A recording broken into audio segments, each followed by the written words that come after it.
Hey everybody, welcome to another episode of Podcast on D Shot to talk about the incredible run that the UW-Whitewater men's basketball team had this season. Once again, having on Whitewater men's basketball coach Pat Miller to talk about the run and the season. Coach, thanks for joining me. Yeah, my pleasure. So let's just start with Derek Gray a little bit. What was Derek like as a player, and what will you kind of remember most about him? Oh, there's a lot I'll remember about him. He was a phenomenal player. He led us in scoring, rebounding. He was our best defensive player, outstanding leader. Just a guy who was a winner, played hard all the time. Probably the biggest thing I had to manage with him is his dissatisfaction with his teammates not playing hard enough, not playing the way he wanted them to play. That's what I had to manage, and that was really the evolution for him. He was doing everything himself. It was just absurd, becoming more of a leader to get everybody else to be on board. And I think after his, tragic death, I think guys understood what he was about. And I think in his honor, they tried to do those things. I think they really tried to embrace what he was about and what he meant to the team and how he conducted himself. And I think in that respect, a lot of guys became better because of that. What kind of moments in terms of Derek kind of stick out? I know you were kind of talking about at one point the Badgers exhibition game where you guys were down 20 and he thought you guys should have been up 20 or something. Well, he just, he was very confident and, he just, was upset in the locker room. He didn't think Wisconsin was any good. And not only should we not be losing, we should be winning. But he had a lot of great moments, the game at Oshkosh where we were decimated by COVID. We had half our team there and he had an amazing performance and led us to victory there against a great team in a tough venue.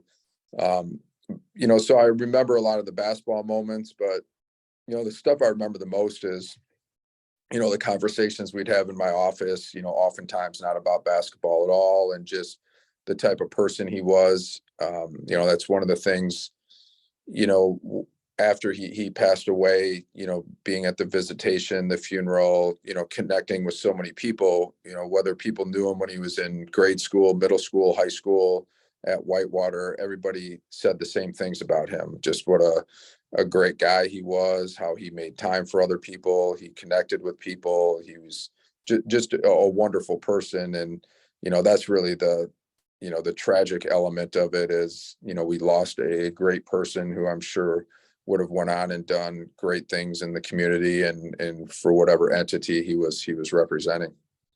One of the things that kind of pops in my head, I know Dave McHugh kind of would ask about kind of how the DeMar Hamlin thing kind of maybe opened up a wound.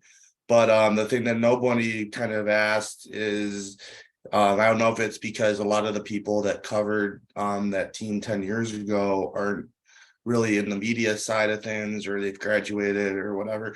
But how much did the women's program what they went through 10 years ago with the Alex Scarborough situation, how much was that were they kind of a help with kind of in the situation that you guys had with Derek? Well, I'm not, that specific situation never came up. I think overall, we had a lot of support from a lot of people. And, certainly the women's team supported us. And, we had an event on campus, at the start of the school year that they all attended. So that's one thing that's been a part of this is that just the number of people from literally across the country that have reached out, offered advice, other coaches who have had players pass away from, whether it's accidents, suicide, whatever the case may be, reaching out, just saying, hey, this is what you need to look for. This is how you need to try to manage it. And that's been, appreciated, as well as just support, just, hey, sorry about what you're going through and thinking about you guys. So counseling services here has been great. So it's really been a wide range of support at a lot of levels because, as you can imagine, it's not something that goes away. It's not something you heal from quickly. His mom's been a big part of what we do and been very present. And, I'm really proud of our players for the way they've supported her and continue to reach out to her and make her a part of everything. I think it shows great caring on their part. I think it shows outstanding character on their part. And, there's been a lot of elements of this year that, really go so far above and beyond basketball that, I've been proud of these guys for, just for months because of what they've endured, how they've handled it, and like I said, how they've continued to support people around them and each other. So it's been a year like no other, as you can certainly imagine. How much did kind of seeing that DeMar Hamlin thing kind of maybe open up any of those wounds or any of that? It was upsetting, and probably more so than I anticipated. I was driving home from working out, and I was listening to the game on Sirius Radio, and the incident happened, and I got home and the ambulance is on the field and people are circled, and it definitely was a triggering event, like many things are. And that's part of what I've learned here is it just there's different times and different places where it hits you. Like one minute you're good and the next minute you're not good. And I'm sure our players go through a lot of it. Like I said at the press conference at the Final Four, I mean, I still, up until a couple weeks ago, I had a player come in my office and shut the door, and they need a hug and they're struggling, and it's a hard thing. Like death is a hard thing for people to deal with. Losing a parent, we all know we're going to lose our parents. It's still difficult. It's sad. It's time passing, and those are difficult things. But when you lose young people, it feels different. It hits different. And I think for other younger people, it's a horrible thing to have to go through. I think even sometimes like accidents, they're easy to understand, but a health situation like this from a really healthy younger person, phenomenal athlete, that's just hard to grasp. It's hard to understand. And I think, as I've said, it's just going to take a long time for everybody to heal. Let's talk about the season a little bit. One of the guys that kind of really stuck out, obviously in the tournament, was Miles Barton-Stable. Obviously, his brother is on the team. What are those two guys like as brothers, and did kind of having other situations of coaching brothers? Obviously, Eric and Drew Bryson are an example on that front. How did a situation like that kind of help with you kind of coaching guys that are siblings? Well, they're completely different than Eric and Drew. Eric was he was the guy that was always yelling at Drew, chastising Drew. Little volatility in that relationship. Miles and Delvin, there's none of that. They have a great partnership. They're very close, very like-minded, extraordinary work ethic. Those guys are in the gym all the time. They're very focused on their bodies, staying healthy, getting shots up, becoming better players, identifying areas. I think Miles, as a freshman, struggled a little bit defensively early, and just really made a concerted effort to improve defensively, worked very hard in practice. And, by the end of the year, he had gone from being a marginal defender at best to an excellent defender. And, I think as he continues to get stronger, that will continue to improve. So those guys just, they're really the easiest guys ever to coach. They work hard. They're low maintenance. They do everything you ask them to do, and they're constantly trying to get better. So I was really pleased with them. And I thought Miles, the impressive thing about him is a lot of times freshmen will get off to good starts and they kind of wear down as the season goes on. But he actually, was great throughout the whole season. He had an amazing NCAA tournament run. So he was as good, at the end of the year as he was at the beginning of the year. And, teams obviously are keying on him. The game plan on him was just to be as physical as possible, try to beat him up, try to hold him, push him, whatever. And he handled it well and had some spectacular moments. And so we're just, really happy for him, and excited about the future with him. Can you talk about kind of the recruiting process with him? I know I've heard some things about how the recruiting process was, especially with some other teams that didn't really know about him until late. Because I remember talking to Jim Myron at the Homestead Kimberly game, and he was saying that there was I don't know if it was like a summer tournament where Seth had to play him in one-on-one or something, and I think Miles might have won. Talk about that recruiting process with Miles, and obviously with Miles kind of sitting out his junior year of high school. Well, he was really under recruited, to say the least. And, I saw him on video. My assistant said, "Hey, what do you think of this guy?" And I watched about 30 seconds and said, like, we have to get this guy. We literally drove up there the next day and went and watched him practice. I thought he was exceptional. He reminded me a lot of Jeremy Manchester, who was an All-American for us from St. Catharines, except Miles was a better shooter at this point, maybe even a little more athletic, but I could see similarities. So, and obviously as time went on, Delvin was playing at Marion. He was going to get into the portal and they wanted to play together. And, I don't know if there was one other school that was willing to take both of them. So, they didn't even take very many visits. So it was an interesting recruiting process because it was pretty simple, and they're both really good players. So it was good. I think him not playing his junior year certainly impacted it. He played on a smaller AAU team, so there wasn't a ton of visibility there. And I think a really important element is Miles and Delvin wanted to play together, and we were certainly willing to give them that opportunity at Whitewater. And obviously, it's worked out extraordinarily well for both of us. How many pairs of siblings have you coached at Whitewater? Oh, I don't even know, to be honest with you. I mean, the Brysons, obviously, Barnstables. I'm sure there's probably others. Was there the Elkhorn? What's that? Was there the Elkhorn brothers that you? Yep, the Omnis twins. Yep. Yeah. So there's been some. Okay. I guess kind of what does it mean, obviously, with this roster that you have two guys from Franklin and Capstrait and Vergas, you have Lambert and Barker from St. Cat's, obviously the Barnstables, to kind of have multiple guys kind of from multiple different towns in Wisconsin to be on this roster. Well, I mean, those are, maybe not Howard's Grove, Sheboygan area, but Racine, Milwaukee, Janesville, Beloit. That's been where we've gotten a lot of recruits. Where we're fortunate is, Franklin's had a really successful high school program. Both Carter and Isaac come from winning programs. St. Catharines. Type Odell being a good coach over there in the SEC.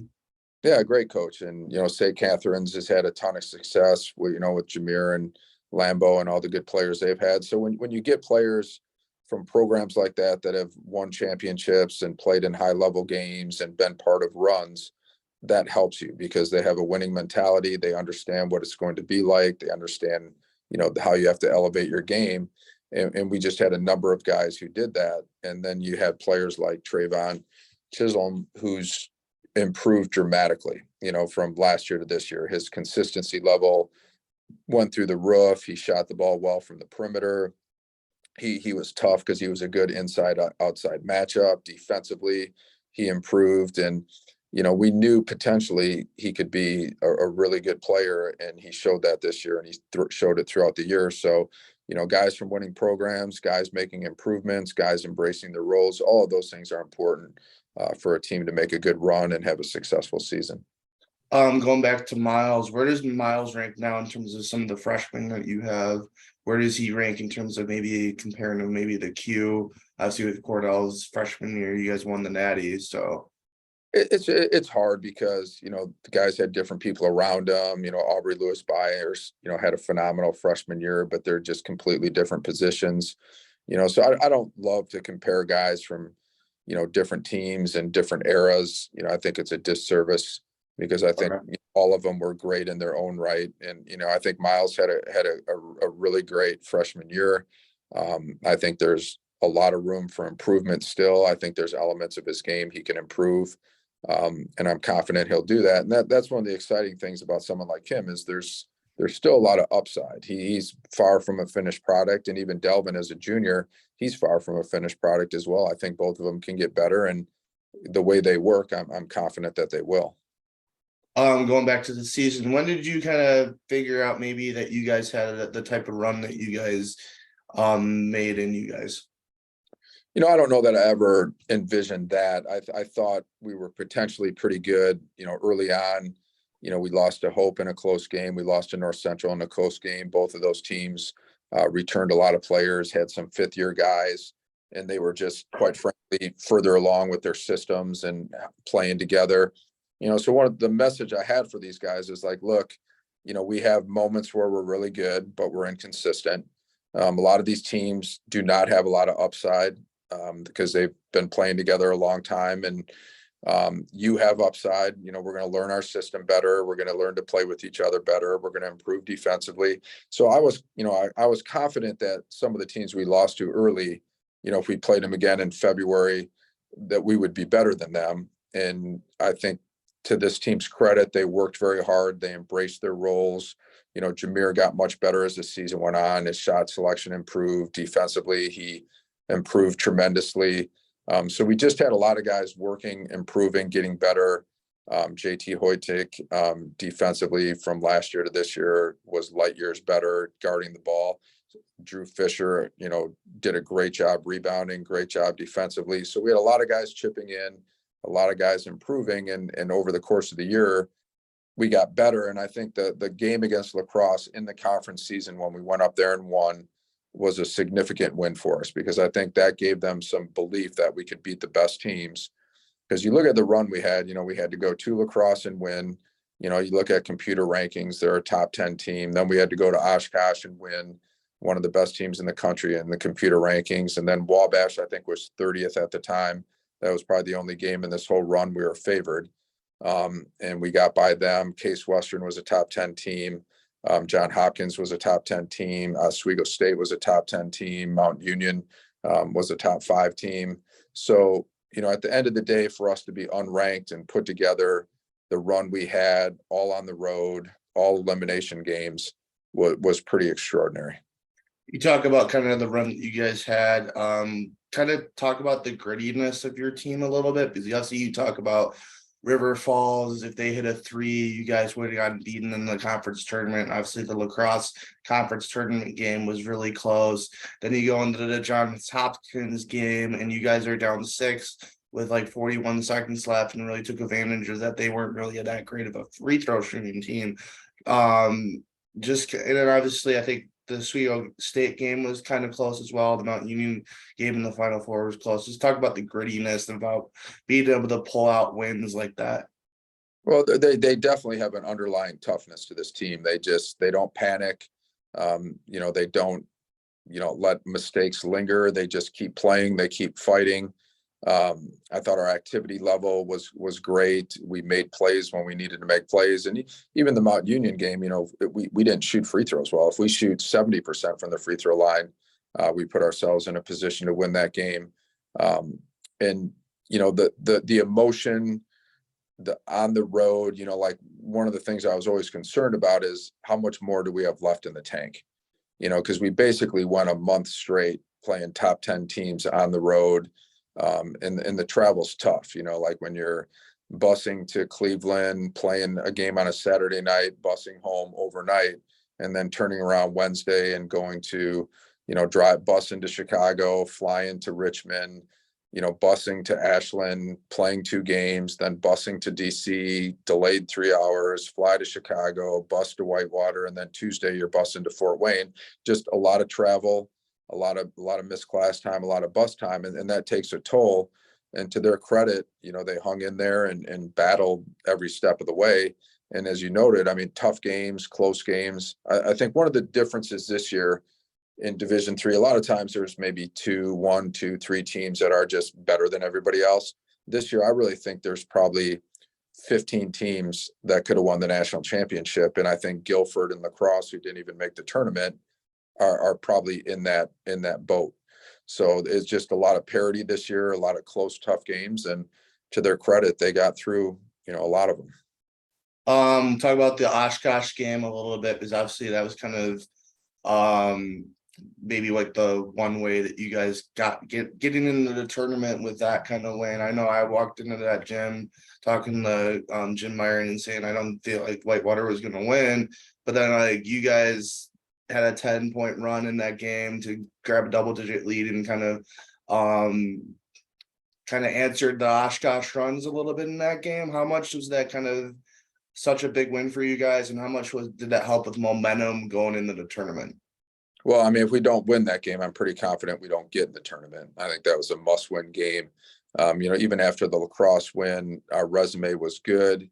When you got to the second page, it wasn't great. So I'm pretty confident if we didn't win that game, we weren't getting into the tournament. And it was just, that was a game where they just, we played with a lot of emotion. We played with a lot of energy. I think they understood we needed to win. And, it's a tougher game for Oshkosh. They're in the tournament no matter what. They beat us pretty good the first time. They won in a close game at Whitewater, where we were in there right till the end. So I think for us, it was a much more meaningful game, and our guys played like it. Like I said, there was a lot of emotion, a lot of purpose, and we hit big shots. We got scoring from various people. So again, after that, Capturing for three from the top of the key in that game was a big yeah, shot. and he's a good example. Like, he's a guy, broke his leg in the fall, couldn't do anything in the fall, missed our first few games, and trying to come back, rehab it, get back into shape. It's a hard thing to do. It's really hard. And down the stretch, he certainly elevated his game. We knew when we recruited him, he'd be a really good player, and he's a big game player and hits big shots. He did it all through high school. And we got that version of him once he was able to play in shape, once he was able to get confidence. And again, to make a run like this, you need a bunch of guys. It's not one or two guys. And, he had some exceptional rebounding games. He had some double games. So again, early in the year, he's coming off an injury. He's not really himself. Again, we knew he would become himself. We were pretty confident once he got games under him and reps and got confidence. So again, the whole theme of this team was getting better. And he was a huge part of it. We're really happy with him, and he's, again, a great leader. He knows how to play, does a great job involving his teammates. And, his play down the stretch was pretty great too. And again, another younger guy. We have a lot of freshmen, sophomores that contributed a great deal on this team that, we're pretty excited about for the future.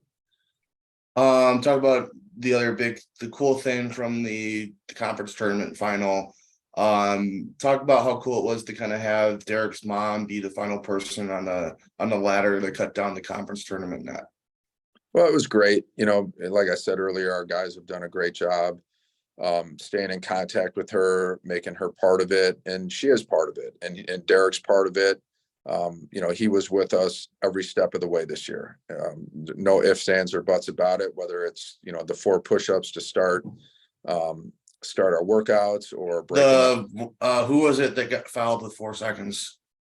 That was Jameer. We finished 4th in the country. So, he certainly was present.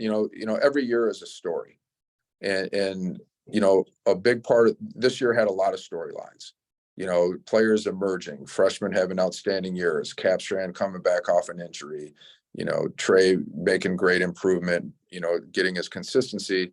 But certainly a major storyline of this year was Derek and what this team has been through, and how they rallied around him and played in his memory and played in his honor. That was a big part of what we did. So having Tracy there and having her finish off cutting down the net was the absolute right and most appropriate thing we could have done. Going back kind of to the tournament, one of the things when I was watching the games that kind of aggravated the heck out of me was kind of rebounding, specifically on the defensive side of the ball, where there was some possessions where you guys would get a defensive rebound and maybe not convert on the other side to take advantage of some of those opportunities. How much does a tournament like this, where it's kind of like help with kind of saying that these smaller, like, different aspects of the game are important, and how much was kind of putting like kind of rebounding on both the offensive and defensive side of the ball, how important that was during that run? Well, all those things are hugely important. And, the benefit of playing good teams, and this is why you want to schedule good teams early in the year, is your weaknesses are exposed. And the higher level teams you play, the less you're going to get away with, the more technically sound you have to be. And, that was an area, against Mount Union, we gave up 22 offensive rebounds. Like, absolutely can't happen. I get it. They're physical, they're athletic, but that's an area we have to get better at. I thought the areas we shot a great percentage from the floor. Our 3-point percentage was good. Overall, our free throw percentage was good. We did a great job taking care of the basketball. We had low turnovers. Overall, we did a great job rebounding, like the Case Western game. We destroyed them on the glass. The Oswego State game, Oswego came into the game plus 12 rebounding. We smashed them on the glass. So, there's a lot of positive things, a lot of things to build upon, but still it's eliminating mistakes, eliminating a couple turnovers, eliminating a couple missed shots, making a few more free throws. Those things in these games become the difference. The Mount Union game was a highly contested game, and we do a little better job blocking out, don't give them as many second chance points, and make a few more free throws. And it's a good likelihood we'd be playing for a national championship. Now, we didn't do those things. So those are certainly the areas we address and we'll look to get better at in the offseason. I guess first question of the three I'm thinking about right now.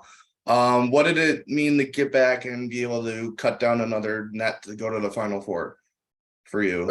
It was important. We just we had a couple down years. We lost Rongstead, all those guys. And the year after that was an unmitigated disaster. We brought some guys in that just, our returning guys didn't step up. The new guys we brought in didn't gel. That team probably had the worst, most toxic leadership of any team I've ever coached at Whitewater. So it was just really an unmitigated disaster. We made the decision we were going to clean house, bring in a bunch of younger guys. And then we hit the COVID year. And, that year was valuable for us. We went 1-7 or 1-8, whatever it was, but we were in, I think, every game but one. We were playing younger guys. I thought overall the culture and the tone of the program changed dramatically, which it needed to do. And then, last year we were 15-11, had some big wins. Again, still coming off COVID. We had a loss up at River Falls where, we didn't practice for 10 days before we played because of COVID. We had a lot of guys out. So still managing those things, but we clearly had made progress. We had some good wins. Even at 15-11, we were really close to making the tournament because we had so many quality wins. So this was an important year to take the next step. And obviously with Derek's passing, that really, from a basketball perspective, created a lot of questions. And so for these guys to do what they did, win 25 games, make it to the Final Four, win the conference tournament championship. I think we've reestablished, where we need to be as a program. The culture is great. These guys share the ball. They work hard. So I knew it would take a while. And I think, to be honest with you, we're probably a little ahead of schedule with this run and getting back to the Final Four. I didn't quite think it would happen this quickly, but I'm happy it did because those couple of years were rough, to say the least. Second question, what was it like to play Mount Union in something other than football? Well, I never played against them in football. So for me, I know that, but Whitewater's played them so much in football that it was different to play them in something other than football. Yeah, I think for our fans, it's fun. Obviously, it's a big football rivalry. For me, it was just a really good team with a bunch of fifth-year seniors who were strong and physical and knew how to win basketball games. And that's, about the extent of it for me. Okay. The other question, as I'm trying to think of questions on the fly here. What did it mean that obviously with the tournament run that everybody you guys played, it was one of the, maybe you guys hadn't played ever outside of maybe Mount Union, which you guys had only had one prior matchup with in the 90s. What did it mean to kind of get played some of these new teams for you guys, and does that set up anything for maybe even future non-conference matchups? Or I don't know about non-conference, but it was fun. Where you get placed and who you play has a huge impact on the type of run you can make. And I knew getting out of the Midwest, going east was going to be to our advantage. I just, no one will ever convince me differently. The bulk of the good teams in Division III basketball are in the Midwest, and getting away from that, I think, was helpful. And I'm certainly, Case Western was really good. Oswego was really good. John Hopkins was really good. But, they're different teams, they're different matchups. We got away from the WashUs, the North Parks, the Wheatons, who are traditionally who we would play. So I thought that was a benefit for us. I think playing different teams was a benefit. I think it was fun. And, I know Elmhurst, they were third in the CCIW last year, and they went the same direction and got to the Final Four and actually the national championship game before they got beat. So, that's 2 years in a row where a team from the Midwest has gone that direction and had a lot of success. Where does this rank in terms of FC? You played in the Final Four as a player, you coached and won a national championship as a player. You've coached 2 national championships at Whitewater, and then obviously this Final Four appearance. Which of the Final Fours that you've been a part of is the most impressive to you? I don't know if any of them are more impressive than the other. I mean, they're all different. Winning as a player is the ultimate. That's, you're out there making plays, and you feel the most responsibility. Obviously winning it as a coach is great, and it was, you feel more of a facilitator and supporting your team who's out there doing things. And I think this year, just with everything we've been through, the amount of emotion and purpose that these guys played with was really something I've never experienced in my career. There was just a different feel. And I think in that respect, how unexpected this was, the number of close games, coming back from 6 with 40 seconds and somehow winning a game. It was just, like I said, it was like nothing else I've ever experienced. Going back to the Final Four, what does it mean that obviously all 3 of those games were close? You guys had the close game with Mount Union. The Swarthmore Christopher Newport game was a close game, and they have a national championship game between Christopher Newport and Mount Union, where Mount Union scores and there's 4.3 on the clock, and they go, and Christopher Newport goes basically like you guys in 2014, goes the length of the court to put up a basket with no time remaining. What did it mean to be a part of that type of Final Four, and obviously you have all these games that were so close? Well, and like I said before, I think there were 15 teams. Wheaton loses a close game against Christopher Newport. We win a close game against Oswego State. Oshkosh has to go to Mount Union and play them on their home floor in a tight game. Any of those teams were capable of winning it. And it was just, who was going to have a better shooting night than normal, what player off the bench was going to step up. It was a good player going to have an off night. I just think it was a fine line. And I said in the press conference on Wednesday, I really felt like any 4 of the teams could come out as the champion. I thought everybody was good. There was no one I looked at and thought, oh my goodness, you can't beat these guys, or they're dominant.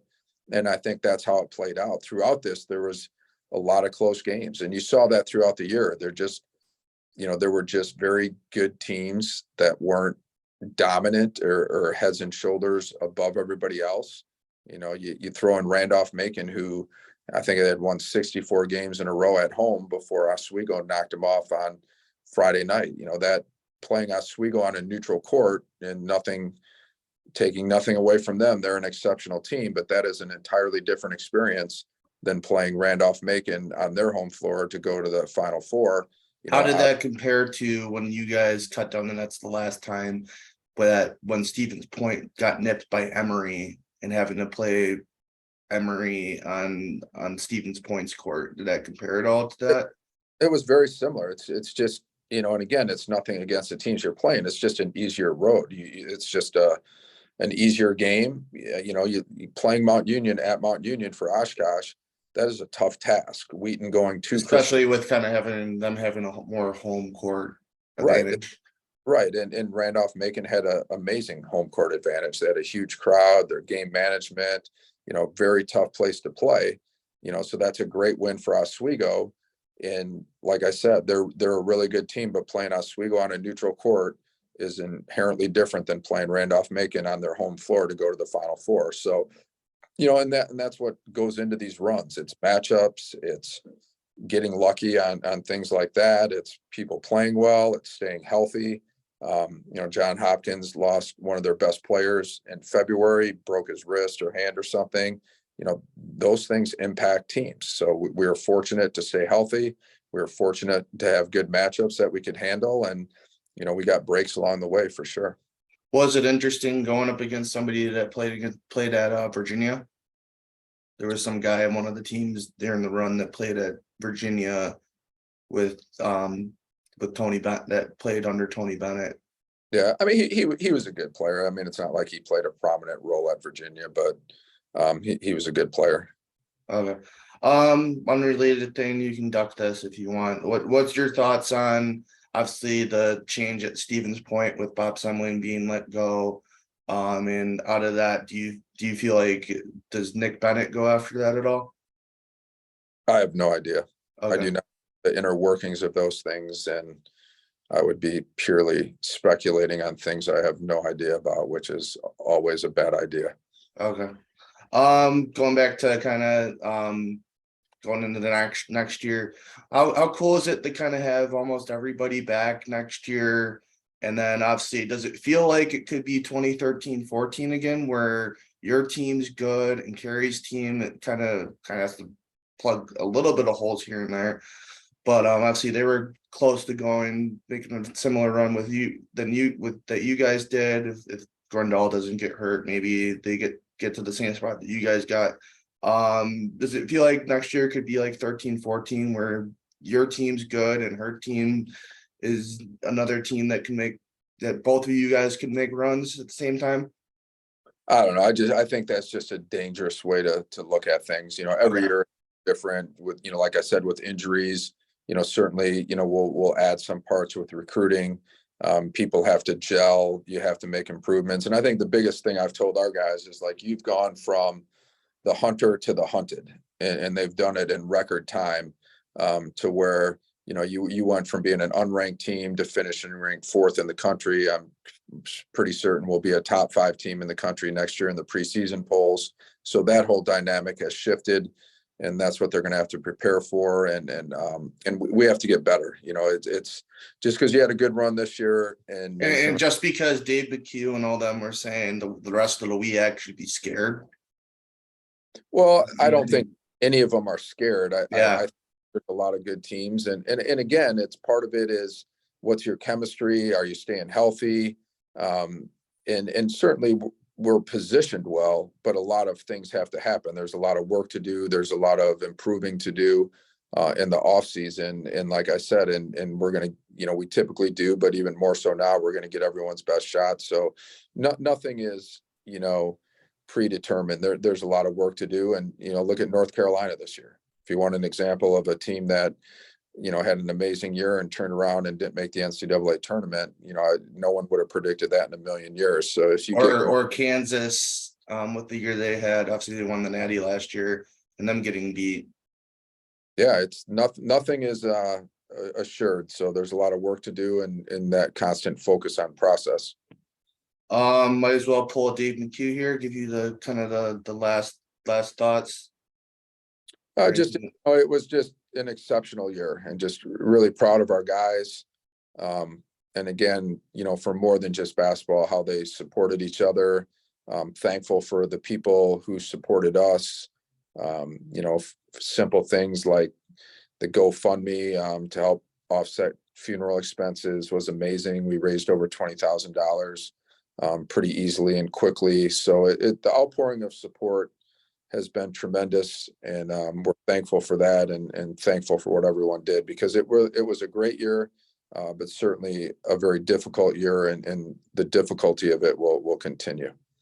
Coach, thanks for joining me. Congrats on the season. I'll tell Coach Leipold that you said hi next week. And if any Whitewater alumni want to do that Holy Cross tournament and at some point and get a Whitewater team, because I know Oshkosh has a all Oshkosh team and that Showalter and Brust are on a team with that. We can figure something out if any of them would be interested. Sounds good. All All right. right. Well, hey, have a good weekend. Thanks, Coach. Yep. See ya. All right.